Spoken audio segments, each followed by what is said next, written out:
आपला आवाज कोकण 24 तास। त्याग आणि समर्पणाचे प्रतीक म्हणून ओळखल्या जाणाऱ्या मुस्लिम बांधवांचा पवित्र ईद उल अजहा म्हणजेच बकरी ईदचा सण रत्नागिरीसह जिल्ह्यात आनंदाने आणि पारंपरिक पद्धतीने नमाज अदा करून उत्साहाने साजरा करण्यात आला।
ईद उल अजहा म्हणजेच बकरी निमित्त रत्नागिरी शहर आणि ग्रामीण भागातील विविध मशिदीमध्ये ईदचा विशेष नमाज अदा करण्यासाठी मुस्लिम बांधवांनी गर्दी केली होती। नमाज नंतर मुस्लिम बांधवांनी एकमेकांना ईदच्या शुभेच्छा दिल्या।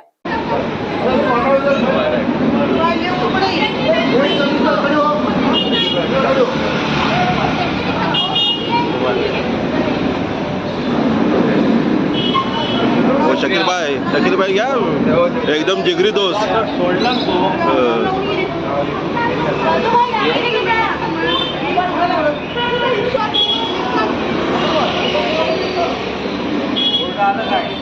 आला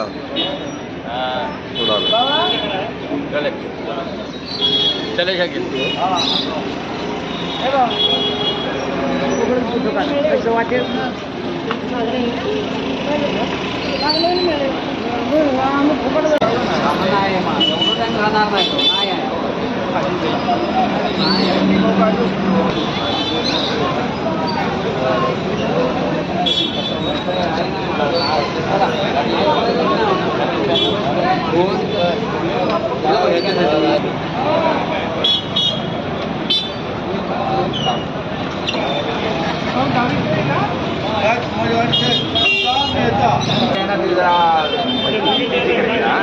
आणि दारू मारून त्या वस्तीने काम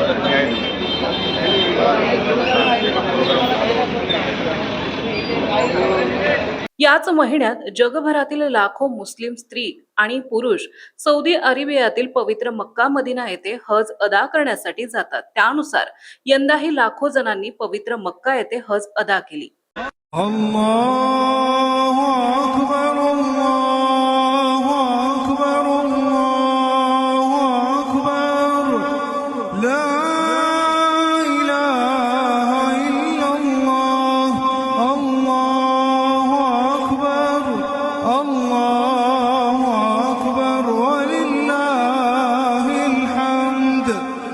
ईदचे आणखी एक खास महत्त्व म्हणजे बोकडाची दिली जाणारी कुर्बानी. अहो, एकच दिवस उद्याच सांभाळायचा आहे, उद्याच सांभाळायचा आहे. परवा सकाळी हा येऊन घेऊन जाईल मुलगा एकटा. समजलं काय? ते 2 बोकड पण येणार आहेत परवा सकाळी.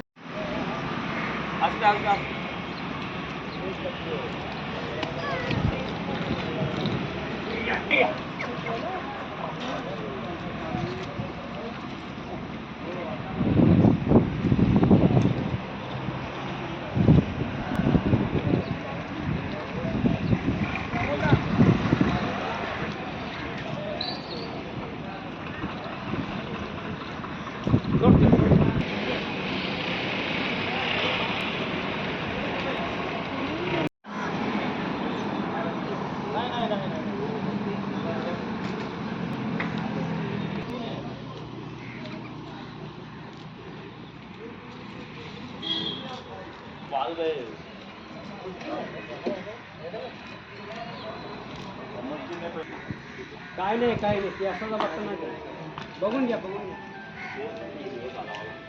टोटल गेला एकावन्न दिला हाँ हमको बहुत होता है 1 साल का, ये ज्यादा है. कांची में कैसा है? नंतर देतो. परवा सकाळी. आपण गेलाय हा आपण गेला ही नाही ही मागून गेला पण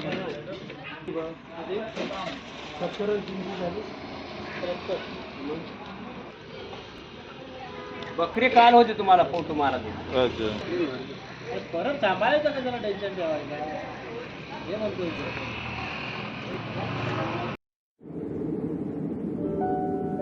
समंदर की गोद में पला है तू, अंगड़ाई लेते ही लहरें शुरू. आज यौवन की मस्ती छोड़, ले चलता हूं तुझे एक नए मोड़. आजा तुझे माँ पुकारे अब, छेड़ देते हैं बीच से कुछ शरारत हंसी. गले लगा ले उसे ए फकीर, इंतजार कर रहा है तेरा तो. चल दे देते हैं उसे फसल की खूबसूरती तो. आजा तुझे माँ पुकारे अब, उन्हें भी देनी है एक नई पहचान. आजा तुझे माँ पुकारे अब. फिनोलेक्स पाइप्स पहुंचाए पानी को अपनी माँ के पास. महाराष्ट्रातील तसेच कोकणातील महत्त्वाच्या बातम्या पाहण्यासाठी कोकण 24 तास न्यूज चॅनलला यूट्यूबवर सबस्क्राईब करा आणि बेल आयकॉन प्रेस करा.